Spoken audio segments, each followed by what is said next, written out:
দৰঙৰ চিপাঝাৰৰ চেঙেলীয়াজাৰ ক্ষুদ্ৰ প্ৰাথমিক স্বাস্থ্য কেন্দ্ৰত যোৱা নিশা চোৰে স্বাস্থ্য কেন্দ্ৰখনৰ বহু সা সামগ্ৰী চুৰি কৰি নিয়াৰ লগতে সামগ্ৰী লণ্ডভণ্ড কৰে। জানিব পৰা মতে স্বাস্থ্য কেন্দ্ৰখনৰ দক্ষিণ দিশৰ দৰ্জাৰ তলা খুলি ভিতৰত প্ৰৱেশ কৰে আৰু কেন্দ্ৰটোৰ ভিতৰৰ পৰা ছলাৰ বেটাৰী 8টা, ইনভাৰ্টাৰ বেটাৰী 8টা, ইনভাৰ্টাৰ মেচিন এটা, লেবৰেটৰীৰ UPS 2টা চুৰি কৰি নিয়াৰ লগতে ভোট কেন্দ্ৰটোৰ ভিতৰত থকা সা সামগ্ৰীও লণ্ডভণ্ড কৰে। পুৱা স্বাস্থ্য কেন্দ্ৰলৈ অহা স্বাস্থ্যকৰ্মীসকলে প্ৰত্যক্ষ কৰি আশ্চৰ্যজনিত হৈ পৰে আৰু স্বাস্থ্য বিষয়ে বুঢ়া আৰক্ষী চকীত ঘটনা সন্দৰ্ভত এজাহাৰ দাখিল কৰে। লগে লগে আৰক্ষী স্বাস্থ্য কেন্দ্ৰখনত উপস্থিত হৈ তদন্ত আৰম্ভ কৰিছে। আনহাতে পাথৰিঘাট মহকুমা স্বাস্থ্য কেন্দ্ৰৰ বিষয়াগৰাকীয়ে স্বাস্থ্য কেন্দ্ৰত উপস্থিত হৈ ঘটনাৰ বুজ লয়। পিছপৰা অঞ্চল এটাৰ 12-15খনমান গাঁৱৰ ৰাইজৰ স্বাস্থ্য কেন্দ্ৰখনত সকলোখিনি সা সামগ্ৰী উপলব্ধ হোৱাত ৰোগীসকলে সহজতে বিনামূলীয়াকৈ পৰীক্ষা নিৰীক্ষা ঔষধ পাতি লাভ কৰি আহিছিল। কিন্তু চোৰে এনেদৰে চাফাই অভিযান চলোৱাত স্বাস্থ্য সেৱাত ৰাইজৰ মাজত হাহাকাৰ লাগি পৰাটো নিশ্চিত হৈ পৰিছে। হয়, মোৰ নাম নুৰুলক হাজৰিকা।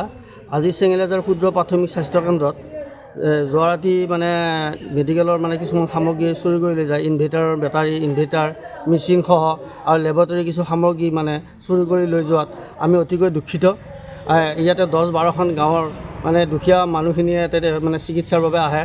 আজি সামগ্ৰীখিনি লৈ যোৱাৰ হেতুকে আজি ৰাইজখিনি মহা বিপদত পৰিছে। গতিকে এই সন্দৰ্ভত আমাৰ স্বাস্থ্য কেন্দ্ৰৰ বিভাগীয় কৰ্তৃপক্ষই আমাৰ প্ৰশাসনৰ ওচৰত আবেদন দিব, দৰখাস্ত দিব। তেওঁলোকে তাৎক্ষণিকভাৱে এই ব্যৱস্থাটো কৰি যিখিনি চুৰি হৈছে এই সামগ্ৰীখিনি উৎঘাটন কৰি দিয়াৰ লগতে বিভাগীয় কৰ্তৃপক্ষই চুৰি হোৱা সামগ্ৰীখিনি সোনকালে মেডিকেলত দিলে আমাৰ ৰাইজখিনি উপকৃত হ'ব বুলি মই আশা কৰিছোঁ। আজি কেইদিনমান আগতে আমাৰ ইয়াতে ছ'লাৰ লগাইছিল নতুনকৈ। বেছি দিন হোৱা নাই, 10-15 দিনমান হ'ল, 15-20 দিনমান হ'ল কমপ্লিটকৈ ভালকৈ লগাব। 8টা বেটেৰী আছিলে ছ'লাৰৰ, এটা ডাঙৰ ইনভাৰ্টাৰ আছিলে। কালি যোৱা ৰাতি চোৰে পিছফালৰ দৰ্জাখন ভাঙি আমাৰ এই গোটেইকেইটা বেটেৰী আৰু যিটো ইনভাৰ্টাৰ আছিলে আৰু আমাৰ হস্পিটেলৰো যিটো ইনভাৰ্টাৰৰ বেটেৰী নিছে, আৰু লেবৰেটৰীৰ পৰা এটা আমাৰ CPU এটা চুৰি কৰিছে। এতিয়া তাকে আমি তাৰ কাৰণে বুঢ়া থানাত আমি এজাহাৰ দিবলৈ গৈ আছোঁ, যাতে পুলিচে অতি সোনকালে ইয়াৰ ওপৰত কাৰবাৰ কৰে। এতিয়া কিবা সমস্যাৰ সৃষ্টি হৈছে নেকি বাৰু? সমস্যাৰ সৃষ্টি হৈছে। এতিয়া চোৰে নিয়াৰ আগত গোটেই কাৰেণ্ট কাটি থৈ গৈছে। লেবৰেটৰীৰ যিটো মেইন প্ৰিণ্ট কৰিবৰ কাৰণে CPU থাকে সেইটোও নিছে। এতিয়া প্ৰিণ্টিঙো নহ'বগৈ, কাৰেণ্ট নাই, লেবৰেটৰী একদম চব পূৰা বন্ধ হৈ আছে। গোটেইখিনি সমস্যা হৈছে এতিয়া। এনেকুৱা বহুত দিন হোৱা নাছিলে আগতে। মই যোৱা নিশা আমাৰ চেঙেলীয়াজাৰ ক্ষুদ্ৰ প্ৰাথমিক স্বাস্থ্য কেন্দ্ৰত যোৱা নিশা চুৰি হয়। আমাক চিকিৎসালয়ৰ কৰ্মচাৰীয়ে মোক খবৰ দিয়ে।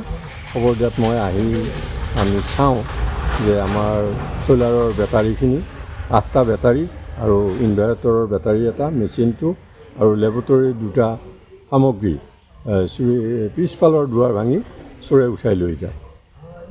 ইয়াৰ কাৰণে আমি আঞ্চলিক ৰাইজ বৰ দুখিত, কাৰণ আমাৰ এই পিছপৰা অঞ্চলত এখন ক্ষুদ্ৰ প্ৰাথমিক স্বাস্থ্য কেন্দ্ৰৰ জৰিয়তে আমাৰ আঞ্চলিক ৰাইজে চিকিৎসা পাই আছিল। কিন্তু আজি এইখিনি নিয়াৰ কাৰণে আমি বৰ দুখিত হৈছোঁ। বৰ্তমান আমি বুঢ়া থানাত আৰক্ষী দিবলৈ যোজা চলাইছোঁ। আমি এতিয়া গৈ বুঢ়া থানাত আৰক্ষী চকীত আমি দৰখাস্তখন দি থৈ আহিম। ইয়াৰ কাৰণে আমি বুঢ়া আৰক্ষী বিষয়া বিশেষভাৱে অনুৰোধ জনাইছোঁ যাতে তদন্ত কৰি ইয়াৰ উপযুক্ত ব্যৱস্থা গ্ৰহণ কৰে। চিপাঝাৰৰ পৰা ইমদাদুল হকৰ ৰিপৰ্ট, মাই নিউজ NA।